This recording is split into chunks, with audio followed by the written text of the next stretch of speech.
So my name is Josh Lytle. I'm from Shoto, Montana, originally, born and raised on a ranch. Um, yeah, that's kind of my background. The youngest of seven. Um, my dad was a dairy farmer back in New York, so um, hard work was our main bread and butter. So growing up, biblical majors at my breakfast table, um, talking about all the Christianese, justification, sanctification, propitiation, all the good stuff. Yeah, just learning the Bible osmosis more than even just like doing devos and scripture, which I was doing a lot of. But yeah, just surrounded by individuals trying to learn what it means to be a follower of Christ. Yeah, practicing my faith, walking in it instead of just um, head knowledge. It was traveling from my head to my heart, as they say, or connecting. Um, so from that, got a lot of a lot of trial there. I started to question some things about um, how other people lived versus how I should live, yada yada. And as soon as I moved away from home there, I started really questioning my faith. Who am I? Is it my parents' faith? Is it my own? Everybody else are sinners. Why would I hang out with them? Just getting really, really tied down by sin and its destructive things, and feeling very alone at the same time.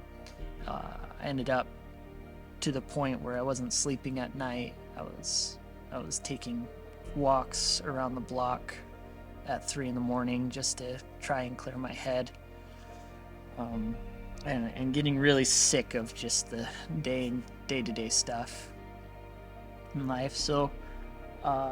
Yeah, so then I kind of reached an end point there about 3 months into that, and I wrote in my journal. I still have it, not here, but I still have it, and it says, I was reading through Paul and all of his stuff, and what is that, Second Corinthians or something, where he talks about all of his, I think it was 11 or 12, something like that, but talks about all the things that he had to go through, all the beatings, all the stuff. And I looked at my life, and it was pretty perfect.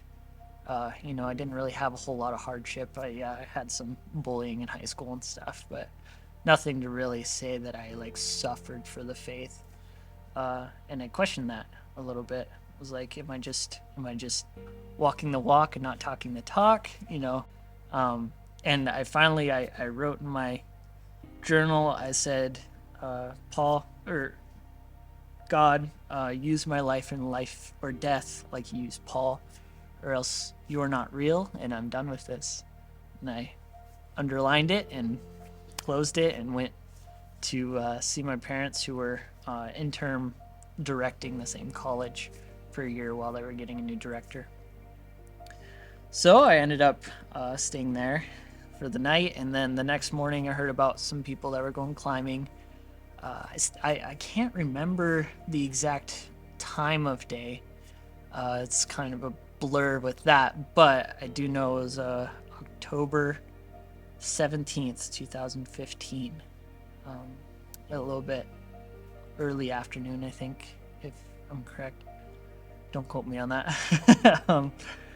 I went up and was climbing with some friends, and ended up, the rope got pulled, and there was a couple carabiners on the chains at the top, and I don't like to keep stuff on the chains. It's not safe, and I like to be a safe climber. And I've been climbing since I was 7. Grew up climbing ever since we moved to the college. So I ended up just volunteering to go and take the carabiners off the chains. I hooked into some webbing, and was ready to back off and just rappel off the tip. They were only about 5 feet down from the top. And when I trusted the rope, it just gave way. Just completely let go, and I heard a low thud. And it wasn't like a pop. It was just a low thud, like tension, letting go from a ratchet strap, something like that. And I free fell 86 feet climbing. I did end up trying to grab the chains and tried to grab it with my hand, and I just couldn't hold on. It cut my muscle, but it was enough to let me swing into the cliff and then be able to reorient and push off, and then full free fall 86 feet. Ended up landing on my feet, tried to roll, because growing up with a bunch of brothers, you learn to roll. And ended up landing on my feet, tried to roll, and crushed my right side. Ended up altogether 22 bones broken. No head, no neck injuries, no pelvis injuries, and no internal bleeding. And all of that is a miracle just from itself. Everybody says that 50 feet is a coffin fall, just because your extremities become skewers, and then you just die from blood loss, basically, or trauma of some sort. But anyway, so I ended up hitting the ground, had a whole scenario there, just going from top to bottom. Life literally did flash before my eyes in every aspect. It was like time stood still for a long while. And just remembering all the things of how God has orchestrated my life from start to finish, how He has placed each individual big moment and those decisions to create who I am today and will create in the future. It was just pretty apparent once I was really honestly thinking I was going to die that day, and should have. But yeah, I hit the ground, rolled. I remember everything from telling people what to do to doing a self-head check of whether my brain was bad, or just really doing a full-on check of my body. And I knew regardless that God was going to use it, whether I died on that mountain or whether I lived or I was paralyzed or whatever happened. I knew that God was going to get the ultimate from my life from that moment on. And yeah, it was a very interesting feeling of being completely out of control and completely at peace with what the outcome was going to be and what I would have to endure, or everything. It all didn't matter. What mattered was that I was created to be glorifying the Creator. And I knew that Jesus came to save me for those moments of being glorified by me. So to others, to bring more people into the fold, more people into the flock. And it was just very apparent then, from then on. I'm not going to say that I was, told by God or anything like that, but I had a God moment, as you would call, and it was kind of it was a conversation with my subconscious, if that makes sense. Like, you got a voice in your head. It was kind of like a conversation with that. And I was ready to go. I was ready to just die and know that I was done and no more pain. It was pretty painful. And then I ended up having a photo album. And I kind of had this conversation of like, I'm ready to go. And then just all of a sudden this overwhelming kind of piece of, well, you could, but this is what you'd be missing. And there was an album that kind of came to mind, and it was like Mom and Dad, and then all my brothers and sister, and then like good friends like Bridger Stell, like just all these guys that just really good friends and really helpful to me spiritually. And then it got faster and faster, and it was kind of more like acquaintances of people I kind of knew, and then it ended up becoming like silhouettes, and just started turning into yeah, just outlines of people, no name, no nothing, just outlines of people, and it just kind of floated away. And then at that point, I knew that I was supposed to come back, and that I was here for them, not so much for me, but for other people. And I guess I can't say that I was clinically pronounced dead, but I'm pretty sure I at least lost a little bit of life there for a bit. And then my mom, for some reason, she was able to get there in time for that moment. And she would attest to it too, that I grabbed her hand and took a big old breath, just big old gasp.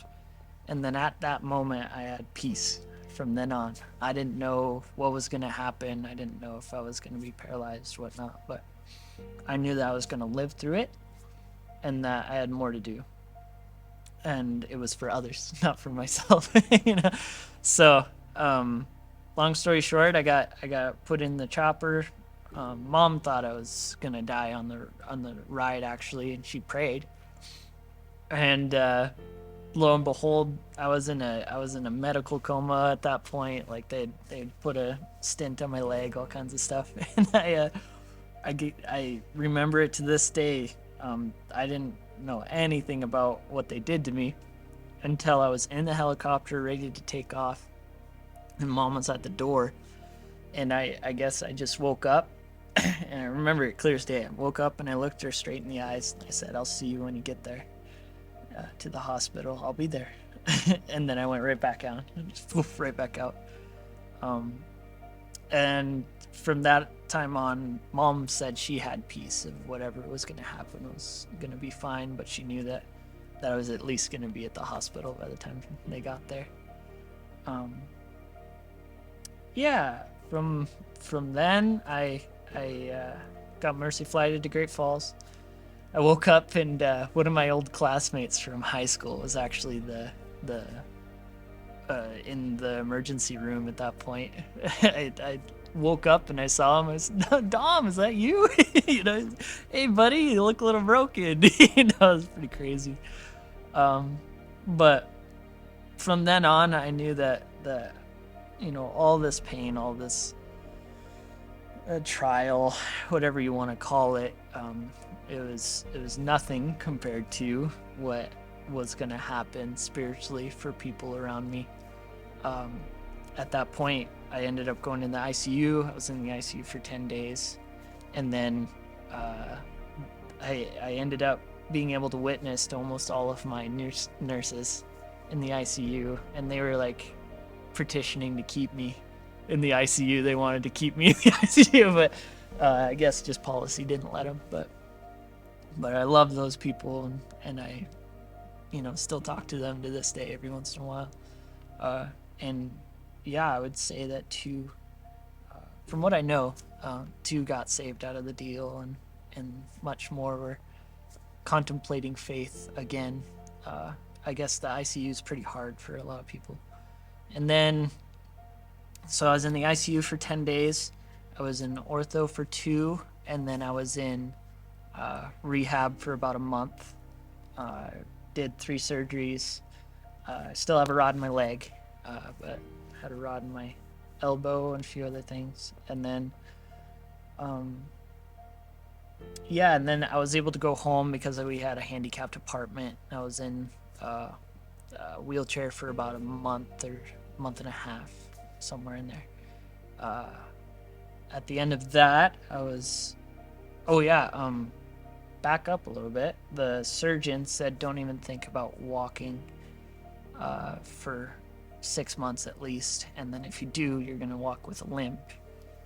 There's no way you're gonna have full function of everything. You're gonna have some pretty big issues. And lo and behold, in 2.5 months, I was walking with 2 boots and a cane and a back brace. They call it a turtle shell. It's a back brace. In 4 months, I played my first ultimate frisbee game with a bunch of friends in Bozeman. Hurt, but it was fun. and then in 6 months, I passed my open water certification at Big Sky Bible Camp for lifeguarding. Um, and yeah, so going from barely even starting to walk in 6 months to literally hauling kids up the hill because God had bigger plans and he decided to heal me, I truly believe.